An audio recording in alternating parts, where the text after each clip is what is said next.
මේ හරියින් විතර කොටසක් විතරක් තියෙන පිළිමයක් ගාවට.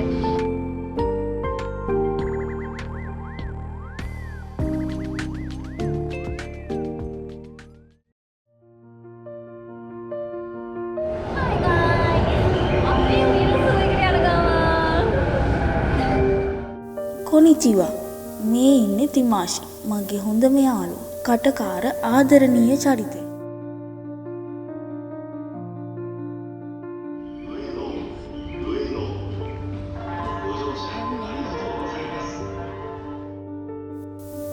අපි මේ යන්නේ උවෙනු ස්ටේෂන් එකෙන් බහැලා ජපානයේ තියෙන සූ එකක් බලන්න.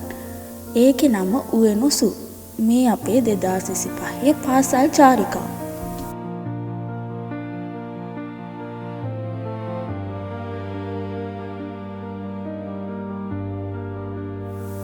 අද 2026 ජනවාරි 3 වෙනිදා.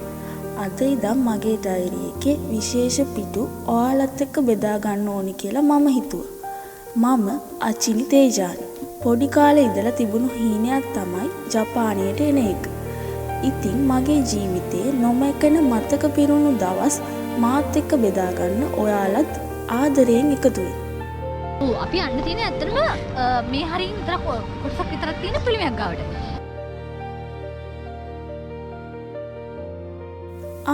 තව පොඩ්ඩෙන් හඳුන්වා දෙන්න අමතක වෙනවනේ. හැම වෙලේම මට ඉස්සරහින් යන්නේ ඕෂදී නංගි. එයා ලස්සන ආදරණීය චරිතය.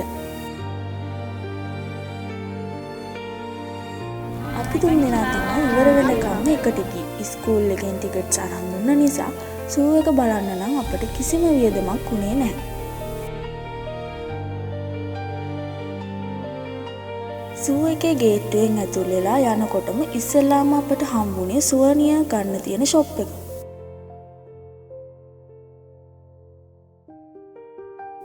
ඉස්සෙල්ලාම අපි දැක්කේ අලි දෙන්නෙක්. ලංකාවේ අපිට නම් ආසියාවේ අලි පුදුමයක් නෙමෙයිනේ.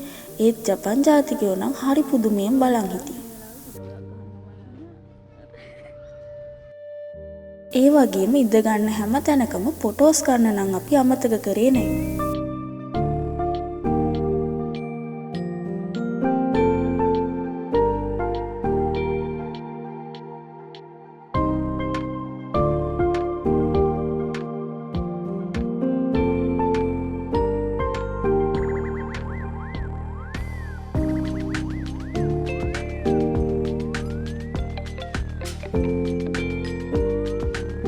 ටෝකියෝ කියන්නේ ලෝකයේ කොච්චර ජනාගේ ඉන්න නගරයක්ද? බලන හැම තැනම ගොඩනැගිලි. එහෙම තැනක මේ වගේ සූ එකක් අපි නම් හිතුවේවත් නැහැ. ඕටම් එකත් ළඟ නිසා ගස්වල පාට වෙනස් වෙලා තියෙනවා. ලංකාවේ අපිට නම් ඒ වෙනස ගොඩක්ම දැනුණා. මාරම ලස්සනයි.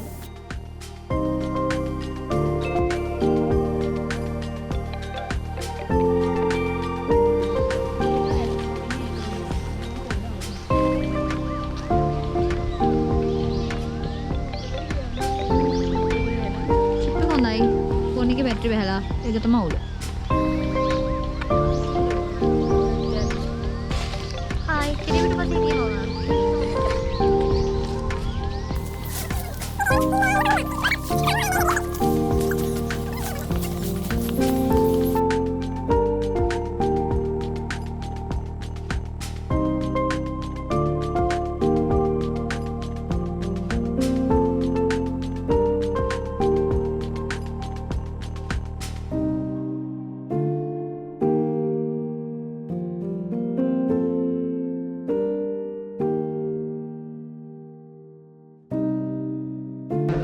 टाइगर आइए බලන්න.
වලස්සු උත්පොටම කතා කරලා අපි ආවේ පැන්න බලන්න. මෙයා තමයි ජපානයේ ඉන්න එකම පැන්න. මට වැරදුනානේ. එයා දැන් ජපානයේ නෑනේ. චීනයට අරන් ගියානේ. අපේ වාසනාවකට පැන්න බලා ගන්න පුළුවන්.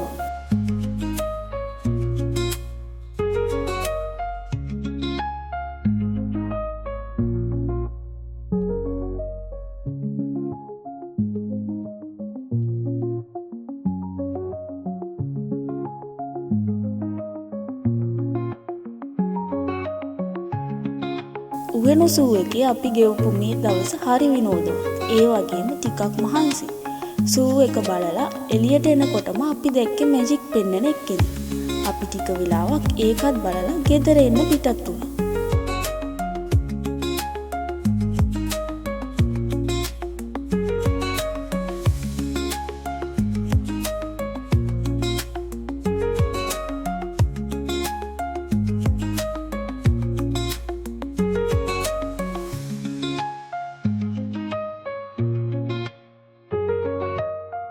මගේ ඩයරි එකේ මේ පිටුව අදට ලියලා ඉවරයි.